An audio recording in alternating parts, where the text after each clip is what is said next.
Hey there, boys and girls. My name is Sidalpha, and we're going to be discussing the recent Citizencon that was put on last weekend by Cloud Imperium Games. Several people requested that I do this video because they wanted to see what my take and impression on things were.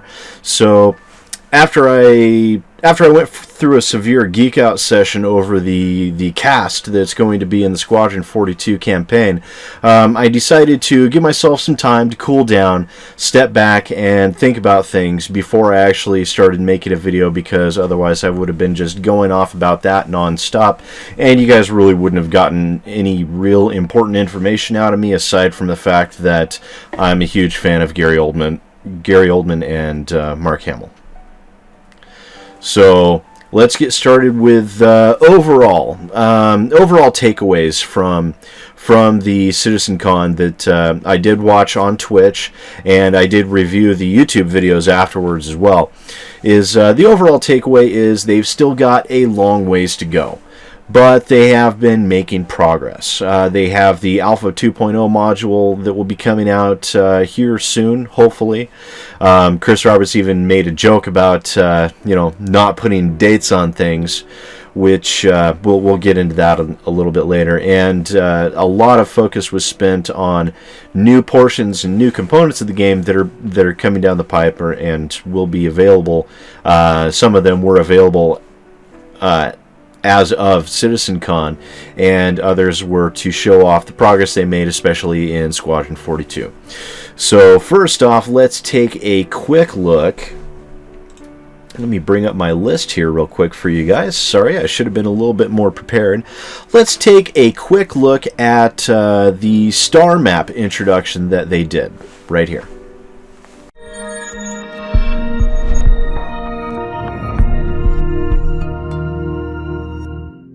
The ARC is proud to introduce Star Map version 1.0. Utilizing the vast libraries of data, the ARC has developed this interactive software to provide a comprehensive and informative way to study the known universe as it currently stands. Once you've loaded the star map, you will arrive at the galaxy view, which shows all known systems in the Star Citizen universe. You are now in System View. You can right-click on any celestial object in that system. You will see an example of the information box in the top right corner of your screen. Click on the sensors to view life forms, economy, and crime. So that's a brief look at the video that they provided for the star map, and to me it looks like a blend between the star map that was available in Sins of a Solar Empire coupled with Civilizations plus Mass Effect 2 and Mass Effect 3. So there is a lot of functionality and a lot of feature sets in that star map that people will be using in the game quite a bit, as it will really help you help people plan out routes and discover areas that they will want to go to, areas they will want to avoid, and things of that nature. Overall, it's a good piece of functionality that I'm glad that they're including as many features into that as they are, as a very bare bones map would have taken away a lot from the overall feel of the game. So it's good to see that they're putting this level of detail and these many touches into it in order to help maintain immersion. So overall, I think that's actually a very good feature that they've designed with that, and I really don't have any complaints or any other real comments to bring up regarding the star map. It looks good. It feels functional. Of course, a lot of the features were basically in demo mode, so you won't be able to. You don't have the full feature sets that will, of course, be available once the game finally launches. But it's a really nice thing to be able to whet your appetite with and take a look at. Which it seems like basically that's all Citizencon seemed to be, is just a way to whet your appetite and keep enthusiasm up for Star Citizen and hopefully recruit some new followers. marketing ploy, as you will, which is perfectly fine. I don't necessarily see a problem with that, as that's basically a lot of the things that go on with most conventions. So, but moving on, we're going to look at the video they put out for the referral program, and of course, I'm going to be cutting through these a little bit because I don't want to have to post full portions of the videos, because it's their material. If you want to watch the full segments, then by all means go watch the videos on their channel. This one is I'm chopping them down to give you just a brief overview of the different feature sets that they had announced. So the next up would be the referral program. Hi guys, this is Benoit with Turbulent, and this is your community and web update. Today with Citizencon, we are launching the Star Citizen Referral Program. The way the program works is simple. Each citizen gets a unique account code. You can find your code in your RSI account under the Referral Program section. This is a unique code for you. Each citizen has one. When your friends sign up with your code, they become your prospects. If they purchase the game, they become your recruit, earning you 1 recruitment point. As you earn more points, you will go up in what we call the recruitment ladder and earn the relevant form title, badge icons, and rewards for each tier. We start with the first few tiers, but we have big plans on adding more reward tiers as the item, mechanics, and areas become available in the game. Okay, now this, with the referral program, I can see what they're trying to do here and what they're attempting to accomplish, but at the same time, referral programs are used by a lot of companies, and basically there's only one intention behind them, despite what anyone may tell you, and they are essentially, or exactly, to perform how am I going to say this? They're intended to push people who are already part of their program to become their marketers themselves. So the company will not have to do as much work marketing. You'll be out there proselytizing and attempting to get people to buy into the game without Cloud Imperium ever having to lift a finger. Which is the sole intention for this, is to drum up more money yet again, which they're topping out right around $90 million right now. And to put my skeptic hat on for a moment, it begs the question, how much more money do you need for this game to be finished? Because this is a direct marketing scheme that will end up drawing in a lot more consumers that will be purchasing ships and all kinds of other things, which of course they will put it towards the game, but it's a huge marketing drive to drum up yet more large quantities of income for producing the game. After 90 million, I do have to ask the question, how much money do you need?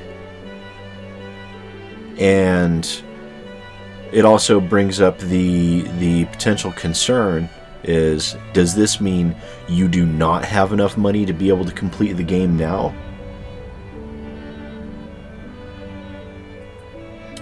I'll leave that to you guys to interpret for yourselves, but to me, this referral program is not something that I like seeing. And I know a lot of games developers out there have been doing all sorts of things to drum up extra money for their games, such as pre-orders with pre-order bonuses, season passes, in-game purchases, or in-game purchases, or in-app purchases, DLC content, and all things like that. But this is a crowdfunded game first and foremost.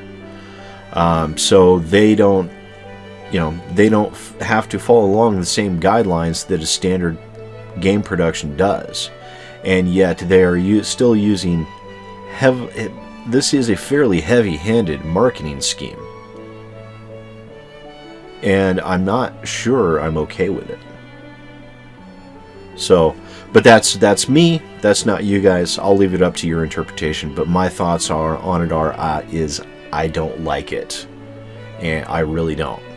And I don't feel it's appropriate for a company that's raised $90 million of other people's money to put towards a game, and them doing something like this basically tells me that they don't have enough. So, but we'll move on from that. So to me, that is a fairly large black spot right there that I'm not happy with. But next up we have the big thing, the thing that I was actually, the thing that made me the most excited about this game to begin with, the thing that made me jump up and down with my hands in the air going, yes, another Chris Roberts game, fuck yeah, is the Squadron 42. And I'll tell you guys right now, laying aside everything else with Star Citizen and all the controversy and everything that's been going on with them lately, this is the game that I was excited about.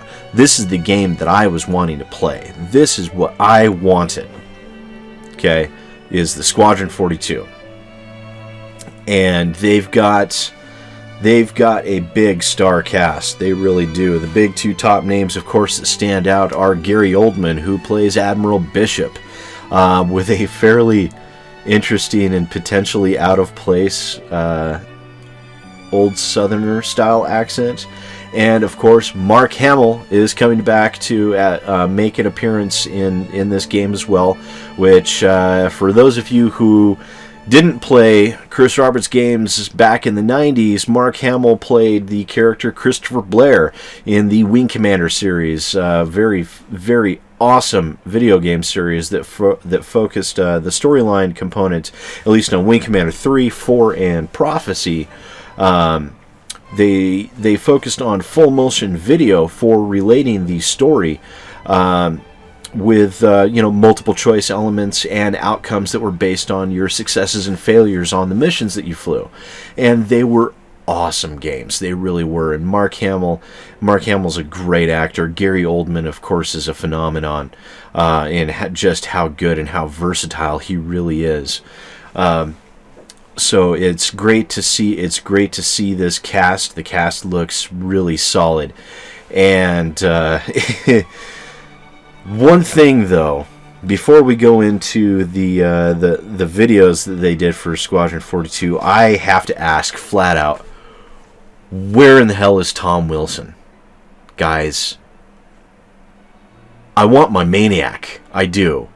Tom Wilson is one of the funniest guys alive. He was the largest secondary character in the Wing Commander series, and he had some great, amazing, hilarious lines.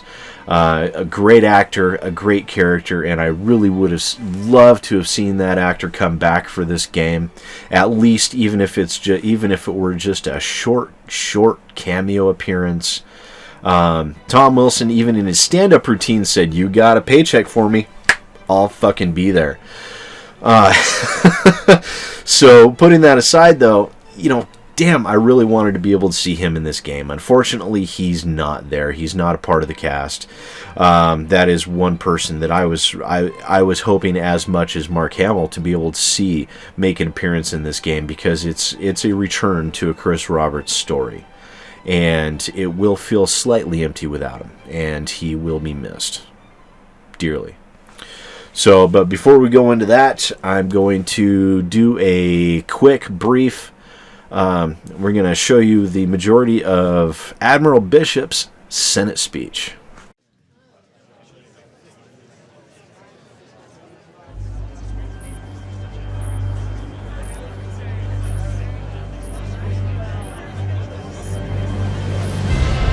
Ladies and gentlemen, this emergency session is called to order. Admiral Bishop, you have the floor.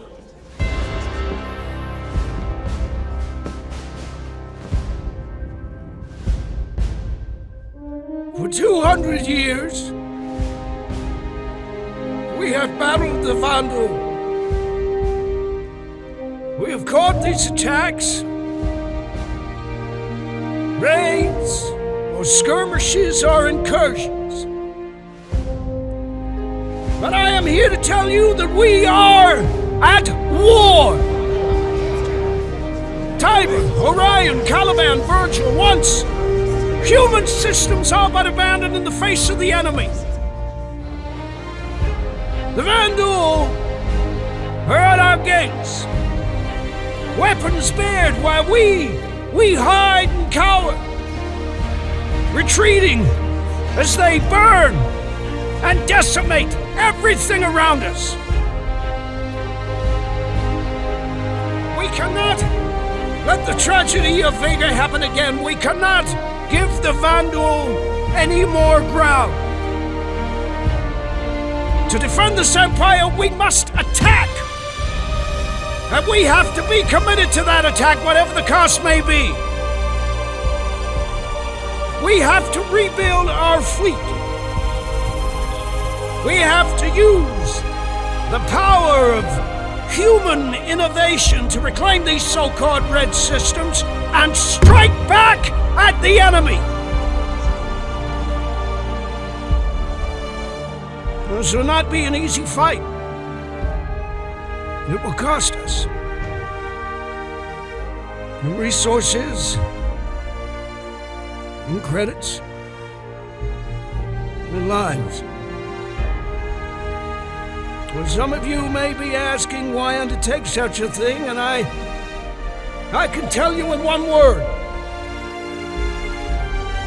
victory. For if there's one thing the Vandal has taught us, it's that without victory, there can be no survival.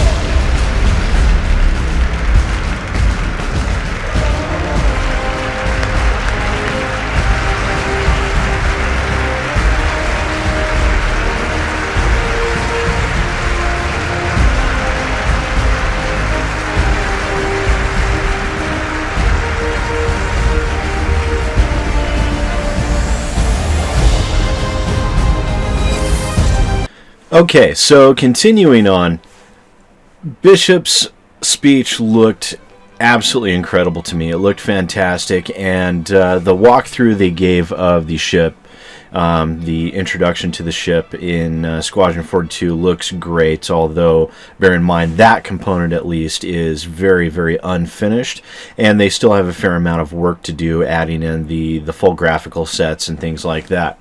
However, they did imply that the vast majority of the game is basically finished, and they have the final touches to put on it and everything else. However, you do also have to understand that the final touches and things like that can take upwards of a year to complete. And there's a lot of stuff to do there, but they do appear to have the basic framework, the basic groundwork in place and already completed, which is a very good sign overall.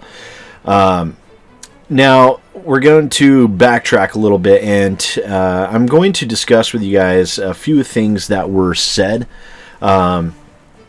over the course of Citizencon that kind of raised my eyebrow about. One particular thing is Sandy Gardner's finally admitting that, yes, she is Chris Roberts' wife. Okay. Now, I'm a bit confused here because why is this a big deal? I understand why it's a big deal, but you know, they tried to sidestep that and avoid the topic that Sandy is Chris Roberts' wife for a long time, and they did their best to avoid it and try to keep the lid on that as much as possible. Why? Why would you need to? I don't get it. Is she ashamed to be his wife? Are they worried about the potential PR issues that could be raised once it's finally confirmed that, yes, she's his wife, because it's not... I don't see how that's a big deal. I'm sorry, guys, it's one thing right there that I just don't get. I don't. My brain has been turning. I don't comprehend it. I'm missing something to link all those pieces in my brain together to form a coherent thought on it. So that's odd to me that is actually an admission.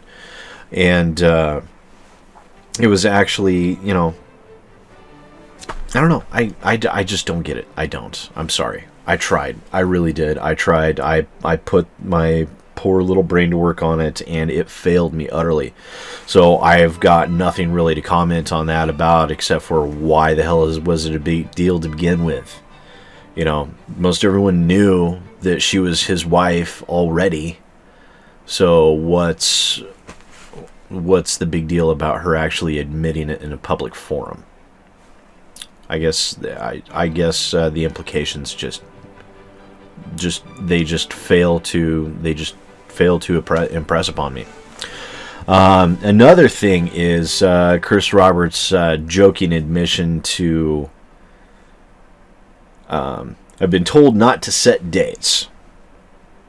And everyone kind of had a little chuckle over it, and everybody moved on. But I want to stick on that for a moment. No one told me to set dates. Or everyone told me not to set a date. Now, I understand that Cloud Imperium has suffered significant setbacks with the game. They have. They've admitted as much on multiple occasions. They've run into a lot of roadblocks that they've had to work through. But it appears to me, maybe I'm stating this incorrectly, but it appears to me that the majority of the roadblocks that they were facing are now gone. I mean, the platform, the core mechanics of the engines and everything like that have been overcome. And they're to the point where they're just working on the game instead of figuring out how to do specific things.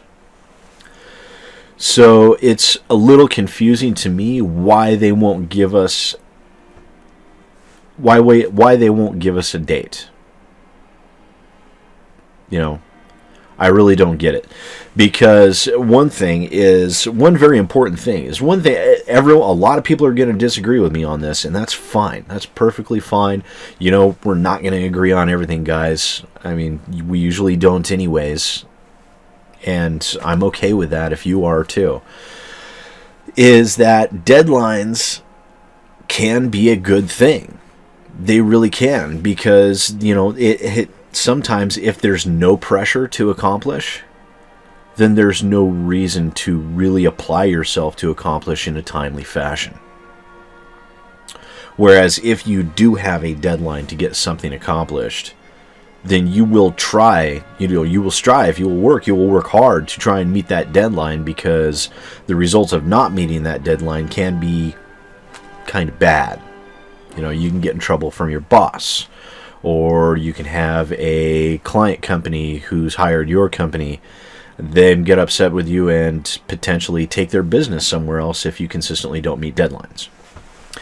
And that is something that Cloud Imperium has slightly fallen victim to, and it's not necessarily, it's not through any fault of their own, but they have consistently missed deadlines. And part of the reason for that is because they built this up into such this huge thing that the deadlines they created were utterly unrealistic to begin with. So of course they were going to miss those deadlines. That's not in question. That's not an argument. That is basic fact that everyone can agree on.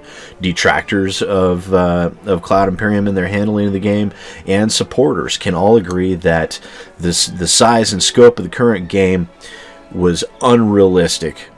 It would be completely unrealistic to expect them to put that game out in the original stated timeline. No one's going to argue with that at all. What they can argue, though, is that with no deadline, with them not setting and this may be just, they may not want to give us a deadline for fear of having more egg on the face if they miss it. which I can kind of understand, but it implies that just no deadlines are being given, which is very bad, okay? Because there's one thing that Cloud Imperium has to remember, and I've seen a lot of them maybe not quite understanding this, is that every single person that buys into this game, every person who is a backer, you guys are the publishers, okay? You are the ones fronting the money for Cloud Imperium, the developers, to put the game out, okay? So instead of having one person or a company that is the publisher, you have a publisher base of, what is it, 1 million people? More? Somewhere around there? And you're all the publisher. And you should be able to expect reasonably stated deadlines. You should. And they're not giving that, they're not offering that, and they're refusing to, for fear of missing the deadline and having bad publicity and people getting upset over the chance. I can understand their reasoning why. I think most people can, unless you're just so hardcore dead set against the game and the development company itself that you want to see it fail, which I can't imagine anyone would. I mean, this would be, if it were to fail, it would be a huge black mark on the industry as a whole. And not just for other developers, but for, crowdfunding in the future for a dozen different reasons. So I'm concerned that they're avoiding giving any firm deadlines. And they're basically leaving themselves open for an indeterminate production cycle at that point without releasing a finished product. And I don't like that. I don't. I want to see the game finished. I want to be able to play it. I want to be able to play it in its entirety. I do. But I also know how dangerous things are for them right now, because there are quite a few detractors out there, some vocal, some not, and of course there are a lot of supporters out there as well, some vocal, some not, most vocal, which is perfectly fine. But as time drags on, the amount of detractors will increase, and I think without their setting some form of deadline for us, that will cause the amount of detractors to increase. It will. So, but it's basically enough of that right there. I mean, we could go back and forth all over the place for hours on that topic and never really go anywhere, because it's one of those things where we're just going to have to eventually just wait and see. But, so we're coming back down to takeaways. My takeaways on the Citizencon as a whole. Squadron 42 looks like it's going to be fantastic, incredible. Everything that I was hoping it would be looks like it will be. They're introducing new feature sets at Citizencon, which is a fairly common practice to do. And I don't think any of these were really a surprise to anyone. Basically the 2.0, the star map, basically finally filling you guys in on where we're at with Squadron 42. And my brain is failing me. What the heck is going on with my head? And also the referral program, which, I do not like the referral program. I'm not a fan. I think I don't like it as a business practice. I never have. Whether it be phone companies doing it, other video games have done similar things in the past. Lots of companies have done very similar things in the past. Hell, satellite TV has done similar things in the past. Refer a friend and get $50. Hey-ho! That you'll immediately turn around and spend on your bill. lots of companies have done it for various reasons, and all of them are strictly to raise money and to get more people invested in the game, which raises a lot of questions for me. How much money do you have? How much money do you need? I mean, obviously, you know how much money you've spent, and you know at least a rough approximation of how much time is left that it'll take to get this game to the finish line. What do you need to be able to maintain in the meantime? What's your golden dollar amount that you, obviously by the referral program, have not reached yet? Are we looking at 100 million, 120, 150 million, 200, 500 million? What's it going to take? What's it going to take to stop turning this game into nothing but sourcing for income, or mining people for their money? That is a very real concern for me. Now, bear in mind, I'm not saying that's going on, not at all. But there's a potential there, and it's not one I really like at all. I don't. I want to just be able to, let's just get the game to the finish point, get it out the door. I mean, and I guarantee as soon as they release the finished product, they are going to have a flood of new people buying into the game. That's where their profit and their maintenance is going to be coming in, which is great. But where are we at? What do we need to be able to get this game to the finish line? We don't know. We don't know how much money they've spent. We don't know how much money they have. We don't know how much money they will need for the next fiscal year. And we don't know, because they haven't given us timelines, how long it will be until they are done, or until they are finished.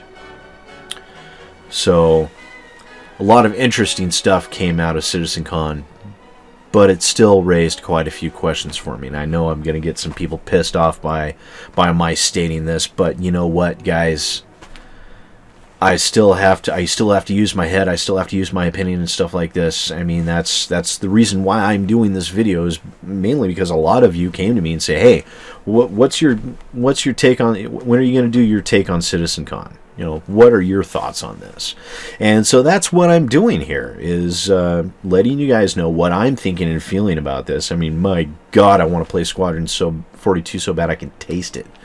But at the same time, putting on my cynicism cap,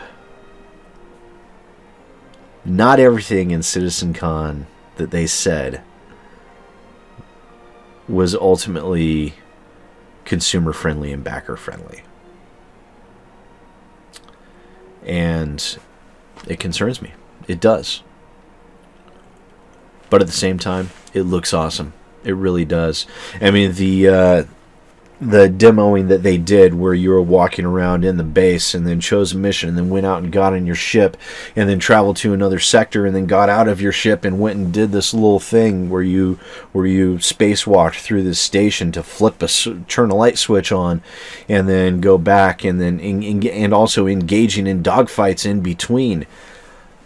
That looked brilliant to me. It really did. I mean, it was seamless, it was fluid, and it looked fantastic and amazing. And the immersive capabilities of something like that to really draw you in and put yourself into the shoes of your character is fantastic. It's better than most other games I've ever played before, and it looks absolutely brilliant. It does. Damn. I was impressed. I mean, just that little technical flow there, that they were able to do that and get away with that, all without a loading screen. That's got to be pretty damn impressive, right? Granted, it was a demo, so you do have to take that with a grain of salt. But if that's their end goal, to be able to do all of that completely seamless without ever having a loading screen, then damn, I would be mightily impressed. I really would. Well, I shouldn't say without a loading screen. There was a loading screen at the beginning. So there was still one. which of course there is. There always will be a loading screen at some point or another, whether it's when you first start up the game or when you make major transitions. Typically there will be a loading screen, which I'm okay with. But the simple fact that they were able to do all that so seamlessly is just cool. It was, to me, I thought it was brilliant. I loved it. It was great. So, yeah, just to recap the takeaways again. Impressive feature sets, smooth capabilities of the core game to be able to maintain immersion.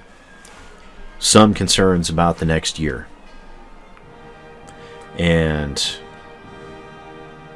where the hell's Tom Wilson, guys? Where the hell's Tom Wilson? Come on, Chris. Come on. We need our maniac. All right?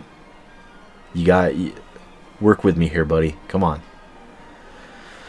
Well, in the meantime, my name is Sidalpha, and I will see you guys next time. Hey folks, Sidalpha here. If you enjoyed this video, please remember to like, subscribe, and share. If you want to check out some other First Impressions videos, feel free to click on the link on the left. If you're interested in staying more up to date with what's happening in the PC gaming community, feel free to click on the link to your right.